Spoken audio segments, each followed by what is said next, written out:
नमस्कार, आप देख रहे खबर उत्तराखंड और मैं हूं आपके साथ जागृति खंतवाल। रुक कर लेते हैं खबरों की ओर। हरिद्वार में जिला पंचायत चुनाव में हो रही देरी को लेकर पूर्व सीएम हरीश रावत ने राज्य सरकार पर लोकतंत्र की हत्या करने का आरोप लगाया है। उन्होंने इसके विरोध में सीएम आवास के बाहर उपवास करने की घोषणा की है। हरीश रावत ने कहा कि भाजपा सरकार नहीं चाहती कि चुनाव में अच्छे नेता जीते और जनता की सेवा करें। उत्तराखंड की भाजपा सरकार पंचायत चुनाव को टालकर लोकतंत्र की जड़ों को कमजोर कर रही है। आगामी 6 अगस्त को पूर्व मुख्यमंत्री देहरादून में सीएम आवास पर उपवास करेंगे। साथ ही कांग्रेस प्रदेश अध्यक्ष करण माहरा ने भी आरोप लगाते हुए कहा कि हार के डर से भाजपा सरकार हरिद्वार में पंचायत चुनाव टाल रही है।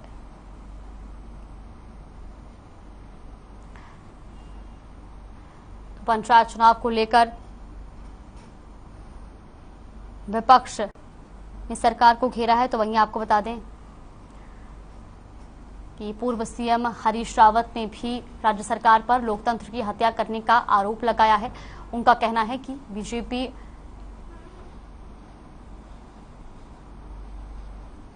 पंचायत चुनाव को टाल रही है और ये लोकतंत्र की हत्या है।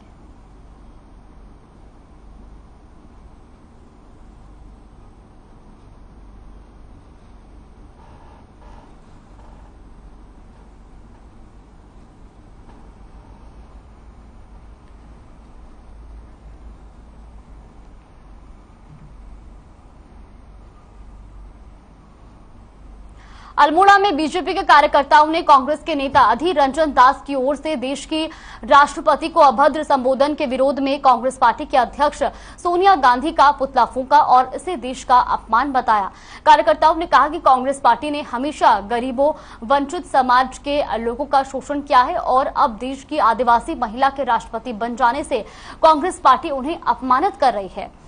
तो तस्वीरें भी आप देख सकते हैं जहां बीजेपी कार्यकर्ताओं ने पुतला फूंका है। तो वही उनका कहना है कि कांग्रेस ने गरीबों का शोषण किया है और अब राष्ट्रपति को भी अपमानित कर रही है कांग्रेस।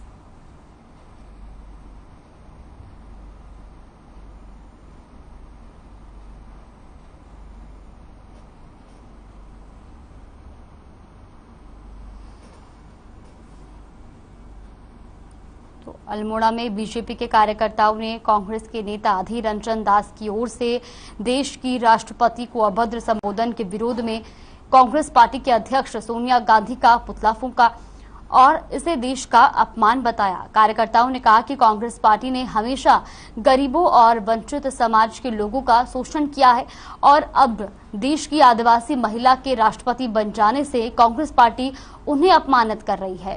तो ये तस्वीरें भी आप देख सकते हैं जहां पर पुतला फूंकते हुए बीजेपी कार्यकर्ता जो है वो प्रदर्शन करते नजर आए और साथ ही साथ उन्होंने विपक्ष को जमकर घेरा, विपक्ष पर जमकर आरोप भी लगाए।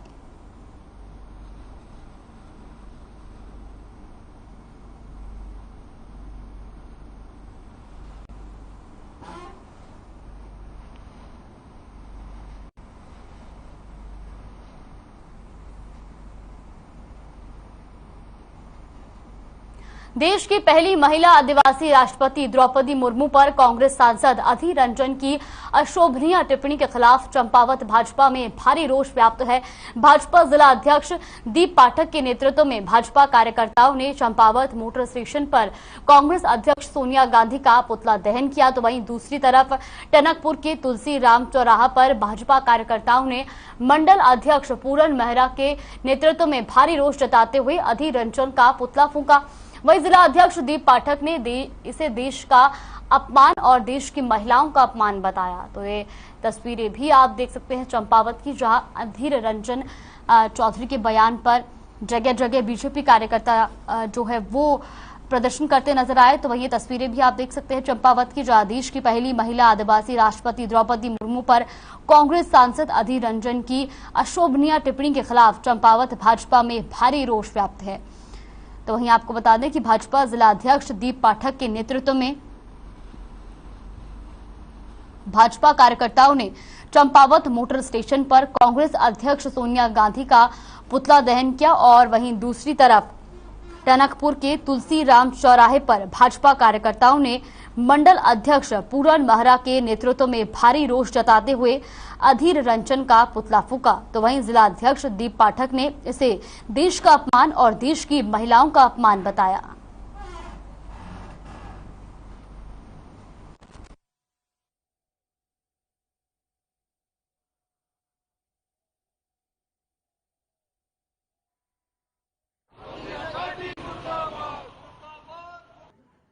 आज बड़े हर्ष का विषय है कि हमारे देश में माननीय प्रधानमंत्री जी के द्वारा और हमारे देश के द्वारा एक जनजाति महिला को ये राष्ट्र में सबसे बड़ी पद पे सुशोभित किया गया है।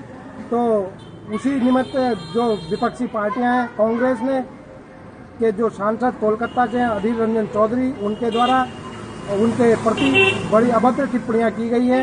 उनने राष्ट्रपति महिला को राष्ट्रपत्नी के नाम से संबोधित किया है।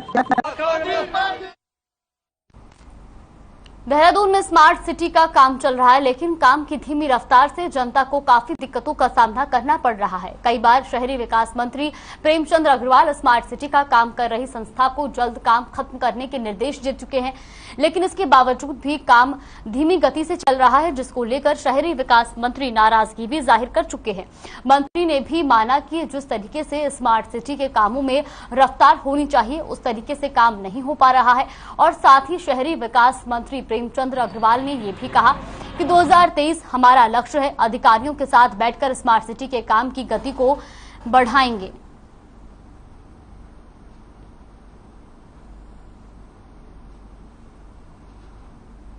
तो वहीं आपको बता दें कि देहरादून से खबर है जहां पर मंत्री ने भी नाराजगी जताई है। तो वहीं आपको बता दें कि देहरादून में स्मार्ट सिटी का काम चल रहा है, लेकिन काफी धीमी गति से जनता को काफी दिक्कतों का सामना करना पड़ रहा है। कई बार शहरी विकास मंत्री प्रेमचंद अग्रवाल स्मार्ट सिटी का काम कर रही संस्था को जल्द काम खत्म करने के निर्देश दे चुके हैं, लेकिन इसके बावजूद भी काम धीमी गति से चल रहा है, जिसको लेकर शहरी विकास मंत्री ने नाराजगी भी जाहिर की है। और मंत्री ने भी माना कि जिस तरीके से स्मार्ट सिटी के कामों में रफ्तार होनी चाहिए, उस तरीके से काम नहीं हो पा रहा है। साथ ही शहरी विकास मंत्री प्रेमचंद अग्रवाल ने यह भी कहा कि 2023 हमारा लक्ष्य है और अधिकारियों के साथ बैठकर स्मार्ट सिटी के काम की गति को बढ़ाएंगे।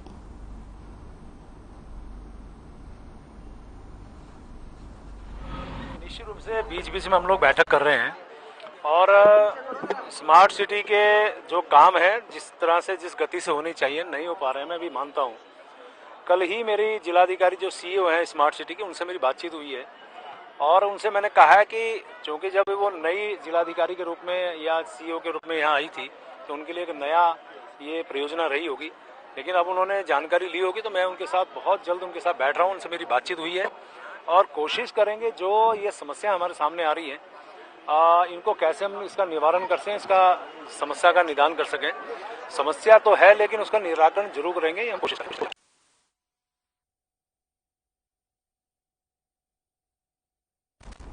प्रदेश की राजधानी देहरादून में रिटायरमेंट के बाद भी स्वास्थ्य विभाग में आईईसी हेड की कुर्सी नहीं छोड़ रहे हैं और जेसी पांडे का मामला लगातार तूल पकड़ता जा रहा है। शासन की अपर सचिव गरिमा रोंकली ने 20 जुलाई को डीजी हेल्थ को एक पत्र लिखकर सूचना दी थी कि आईईसी अधिकारी के पद पर जेसी पांडे को आउटसोर्सिंग के माध्यम से 11 माह के लिए तैनाती दी गई है। हालांकि पहले उनके सेवा विस्तार दिया जा रहा था, लेकिन सोशल मीडिया में मुद्दा उठने के कारण तैनाती रोक दी गई थी। तो वहीं इस मामले को लेकर अब कांग्रेस ने सरकार की मंशा पर ही सवाल खड़े कर दिए हैं। विपक्ष का आरोप है कि सरकार अपने चहेते अधिकारियों का मुंह नहीं छोड़ पा रही है और रिटायरमेंट के बाद भी उन्हें मलाईदार पदों पर दोबारा नियुक्ति दे रही है। तो वहीं इस मामले में प्रदेश के स्वास्थ्य मंत्री धन सिंह रावत का कहना है कि मामले की जांच के लिए स्वास्थ्य महानिदेशक को आदेश दिए गए हैं और जांच होने के बाद उचित कार्रवाई की जाएगी।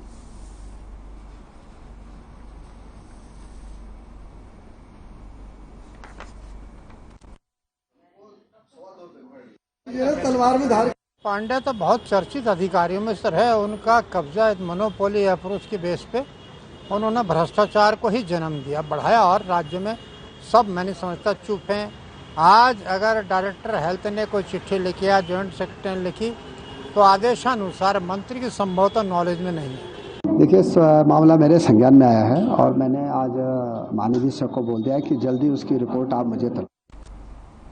जिले में लगातार चरस की अवैध तस्करी के मामले बढ़ते जा रहे हैं, जिसको लेकर अब अल्मोड़ा पुलिस ने इसके लिए मुहिम चलाई है, जिसके तहत पुलिस कर्मियों के द्वारा भांग की फसल को नष्ट किया जा रहा है ताकि नशे के अवैध कारोबार पर रोक लगाई जा सके।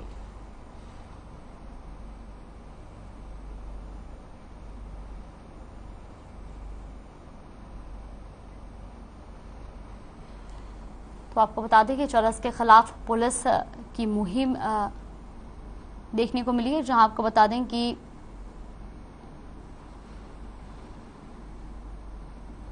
जिले में लगातार चरस के अवैध तस्करी के मामले बढ़ते जा रहे हैं और जिसको लेकर अब अल्मोड़ा पुलिस ने इसके लिए मुहिम चलाई है, जिसके तहत पुलिस कर्मियों के द्वारा भांग की फसल को नष्ट किया जा रहा है ताकि नशे के अवैध कारोबार पर रोक लगाई जा सके। तो तस्वीरें भी आप देख सकते हैं जहां पर पुलिस जो है वो अवैध भांग की फसल को नष्ट करती नजर आ रही है ताकि नशे के कारोबार पर रोक लगाई जा सके।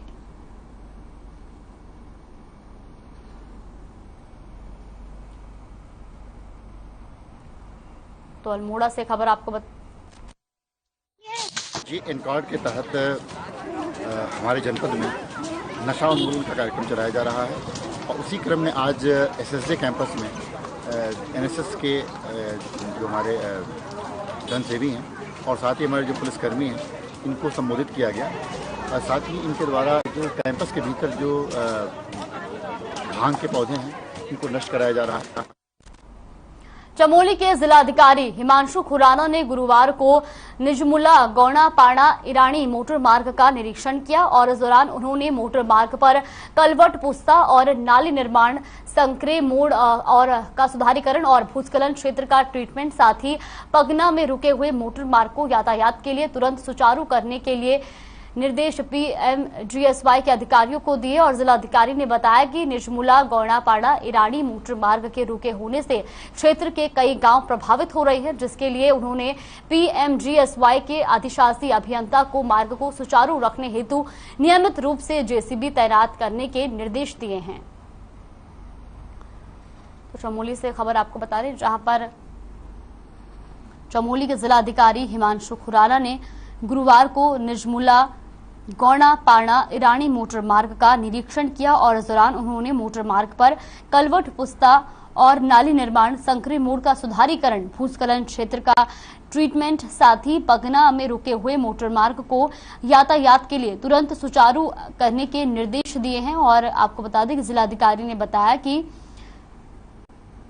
निजमुला गौनापाड़ा ईरानी मोटर मार्ग के रुके होने से क्षेत्र के कई गांव प्रभावित हो रहे हैं, जिसके लिए उन्होंने पीएमजीएसवाई के अधिशासी अभियंता को मार्ग को सुचारू रखने हेतु नियमित रूप से जेसीबी तैनात करने के निर्देश दिए हैं।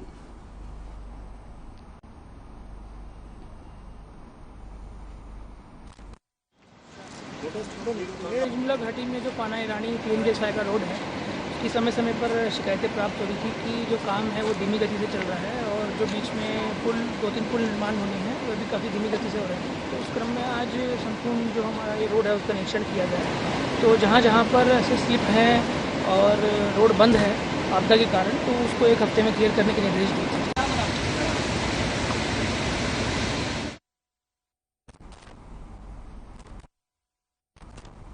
आजादी के 75 साल पूरे होने पर देश भर में अमृत महोत्सव कार्यक्रम आयोजित किए जा रहे हैं। आपको बता दें कि हल्द्वानी में भी अमृत महोत्सव का आज से कार्यक्रम शुरू होने जा रहा है। इस कार्यक्रम में नुमाइश मेले के माध्यम से विकास प्रदर्शनी का आयोजन किया जाएगा, जिसको आकर्षक और मनोरंजनात्मक बनाने के लिए भव्य तैयारियां पूरी कर ली गई हैं। तो हल्द्वानी से खबर आपको बता रहे, जहां पर अमृत महोत्सव कार्यक्रम का आयोजन किया गया, तो वहीं कार्यक्रम में विकास प्रदर्शनी भी दिखाई जाएगी। और आपको बता दें कि हल्द्वानी में भी अमृत महोत्सव का आज से कार्यक्रम शुरू होने जा रहा है। इस कार्यक्रम में नुमाइश मेले के माध्यम से विकास प्रदर्शनी का आयोजन किया जाएगा, जिसको आकर्षक और मनोरंजनात्मक बनाने के लिए भव्य तैयारियां पूरी कर ली गई हैं।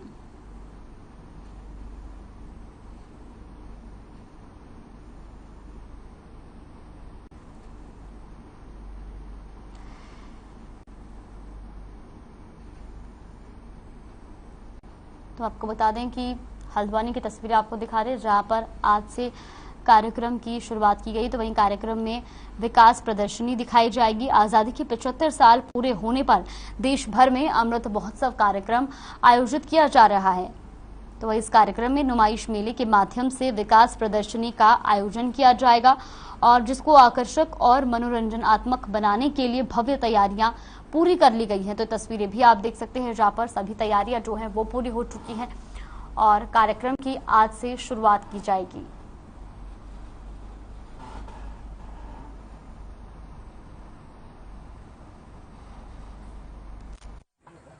पूरे हिंदुस्तान में आज़ादी का 75वां वर्ष का अमृत महोत्सव मनाया जा रहा है। तो हम भी इसके एक संग साथी होने के लिए हमने भी एक आयोजन किया है प्रदर्शनी का, और हम भी यहाँ पे आज़ादी का जो 75 वर्ष पूरा हुआ है उसका अमृत महोत्सव का हमने इसको रूप देना चाहा है। और उसी के लिए हमने यहाँ पे कुमाऊनी बच्चों के लिए, जो हल्द्वानी के लोकल के बच्चे हैं जो सिंगिंग, डांसिंग, एक्टिंग, कोरियोग्राफी जो भी वो करते हैं, तो उनके लिए हम यहाँ पे मंच प्रोवाइड करा रहे हैं। सबसे पहले तो मेला लगाने का ये मकसद होता है कि जो छोटे मोटे दुकानदार हैं वो अपनी रोजी रोटी अपना कमा ले, और उससे अलग बात यह है कि जो टैलेंट होता है हमारे बच्चों में उनको मंच नहीं मिलता। हमने इस मेले में मंच बिल्कुल फ्री रखा है, खास करके बेटी बचाओ बेटी पढ़ाओ पे जो भी बेटियां अच्छा परफॉर्म करेंगे उनके लिए झूले फ्री।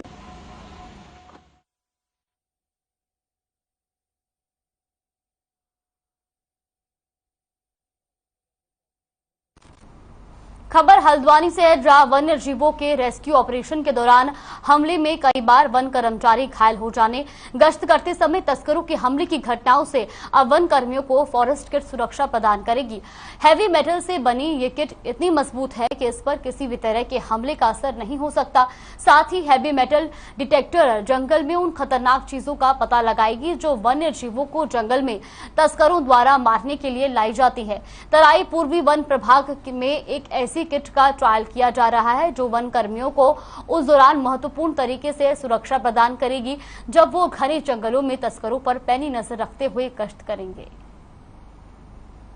तो हल्द्वानी से खबर आपको बता दें, जहां पर वन कर्मियों को फॉरेस्ट किट सुरक्षा दी जाएगी। तो साथ ही आपको बता दें कि ये किट जो है वो हर तरह के हमले से सुरक्षा देगी, और साथ ही साथ ये जो किट है वो हैवी मेटल से बनाई गई है जिस पर जंगली जानवरों के हमले का भी कोई असर नहीं होगा।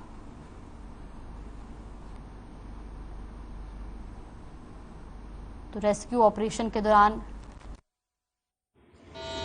जो है मानव वन्यजीव के जो प्रकरण है उसमें बहुत सारे जो जंगली जीव हैं उनको रेस्क्यू करना पड़ता है, और टाइगर, लेपर्ड आदि कुछ ऐसे जीव हैं जिनके रेस्क्यू के समय जो है कर्मचारियों की भी पूरी सुरक्षा जो है उसका ध्यान दिया जाना अति आवश्यक है। इसी क्रम में जो है अभी हमने 2 रेस्क्यू किट्स, बॉडी प्रोटेक्टर जो उत्तराखंड अधीनस्थ चयन सेवा आयोग में भर्ती घोटाले को लेकर कांग्रेस लगातार राज्य सरकार पर हमलावर होती जा रही है। उत्तराखंड के पूर्व सीएम हरीश रावत और कांग्रेस प्रदेशाध्यक्ष करण माहरा ने राज्य सरकार पर भ्रष्टाचार को बढ़ावा देने का आरोप लगाया है। पूर्व दिवंगत विधायक अमरीश कुमार की पहली पुण्यतिथि में भाग लेने हरिद्वार पहुंचे पूर्व सीएम हरीश रावत ने कहा कि उत्तराखंड में भाजपा सरकार हर भर्ती में पैसा देख रही है और हर नौकरी की नीलामी कर रही है। भ्रष्टाचार को बढ़ावा देने वाली भाजपा सरकार ने इस राज्य को खोखला कर दिया और ये सरकार इस राज्य के प्रतिनिधित्व के लायक नहीं है। तो वहीं उत्तराखंड कांग्रेस के प्रदेशाध्यक्ष करण माहरा ने कहा कि भाजपा सरकार के राज्य में ही भर्ती घोटाले हो रहे हैं और कार्रवाई केवल छोटे कर्मचारियों पर हो रही है और बड़े अधिकारियों को बचाने की कोशिश की जा रही है। तो भर्ती घोटाले पर हरीश रावत का बयान सामने आया है। आपको बता दें कि उत्तराखंड अधीनस्थ चयन सेवा आयोग में भर्ती घोटाले को लेकर कांग्रेस लगातार राज्य सरकार पर हमलावर होती जा रही है। कांग्रेस के पूर्व सीएम हरीश रावत और कांग्रेस प्रदेशाध्यक्ष करण माहरा ने राज्य सरकार पर भ्रष्टाचार को बढ़ावा देने का आरोप लगाया है और पूर्व दिवंगत विधायक अमरीश कुमार की पहली पुण्यतिथि में भाग लेने हरिद्वार पहुंचे पूर्व सीएम हरीश रावत ने कहा कि उत्तराखंड में भाजपा सरकार हर भर्ती में पैसा देख रही है और हर नौकरी की नीलामी कर रही है। भ्रष्टाचार को बढ़ावा देने वाली भाजपा सरकार ने इस राज्य को खोखला कर दिया है और ये सरकार इस राज्य के प्रतिनिधित्व के लायक नहीं है। तो वहीं उत्तराखंड कांग्रेस के प्रदेश अध्यक्ष करण माहरा ने कहा कि भाजपा सरकार में राज्य में ही भर्ती घोटाले हो रहे हैं और कार्रवाई केवल छोटे कर्मचारियों पर हो रही है और बड़े अधिकारियों को बचाने की कोशिश की जा रही है।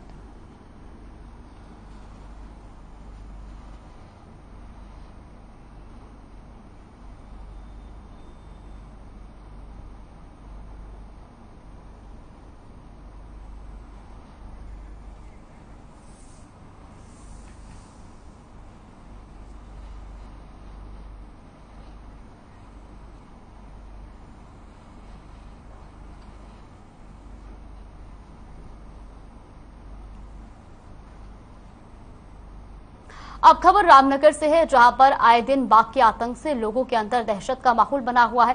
लोग काफी परेशान हैं। तो वहीं आपको बता दें कि मोहन क्षेत्र में पिछले कुछ दिनों से बाघ के आतंक के चलते आसपास के ग्रामीण काफी दहशत में हैं। तो वहीं गांव में बाघ को लेकर न तो ग्रामीण जंगल में घास और लकड़ी लेने जा रहे हैं और न ही स्कूली बच्चे स्कूल जा रहे हैं। आपको बता दें कि बीती 16 जुलाई को इस क्षेत्र में बाघ ने एक बाइक सवार युवक पर हमला बोलते हुए उसे मौत के घाट उतार दिया था। इसके बाद भी क्षेत्र में ये बाघ कुछ अन्य लोगों पर भी हमला करने का प्रयास कर चुका है। घटना के बाद से गांव में दहशत का माहौल बना हुआ है। तो रामनगर से खबर आपको बता दें, जहां पर बाघ का आतंक जारी है तो वहीं ग्रामीणों में दहशत का माहौल बना हुआ है। देखिए 16 तारीख को जो मोहान क्षेत्र में एक घटना हुई थी मानव वन्य जीव संघर्ष की, तो उसी कड़ी में आज ये जो स्थानीय जनप्रतिनिधि हैं उनके साथ बैठक आयोजित की गई है। बैठक में विभाग जो भी कार्य कर रहा है उससे जो स्थानीय जनप्रतिनिधि हैं उनको अवगत कराया गया है और उनकी भी समस्याएं सुनी गई हैं। हमने उनसे ये भी अनुरोध किया है कि जब तक बाघ को पकड़ा नहीं जाता है तब तक जो वहाँ के स्थानीय लोग हैं, महिलाएं जो हैं वो वन क्षेत्रों में न जाएं। विभाग की तरफ से पूरा प्रयास। अब खबर सितारगंज से है, जहां पर भाजपा कार्यकर्ताओं ने अमृत महोत्सव को देखते हुए 15 अगस्त तक हर घर झंडा अभियान को आगे बढ़ाने को लेकर रामलीला सभागार में एक बैठक की। तो वही बैठक कर सभी भाजपा कार्यकर्ताओं ने संकल्प लिया कि आने वाले 15 अगस्त तक हर घर झंडा अभियान को कामयाब बनाना है। तो सभी क्षेत्रवासियों से हर घर झंडा अभियान में सहयोग करने की अपील की है। सितारगंज से खबर आपको बता रहे हैं, जहां पर भाजपा कार्यकर्ताओं ने आजादी के अमृत महोत्सव के अंतर्गत 15 अगस्त तक हर घर झंडा अभियान को आगे बढ़ाने को लेकर रामलीला सभागार में बैठक की।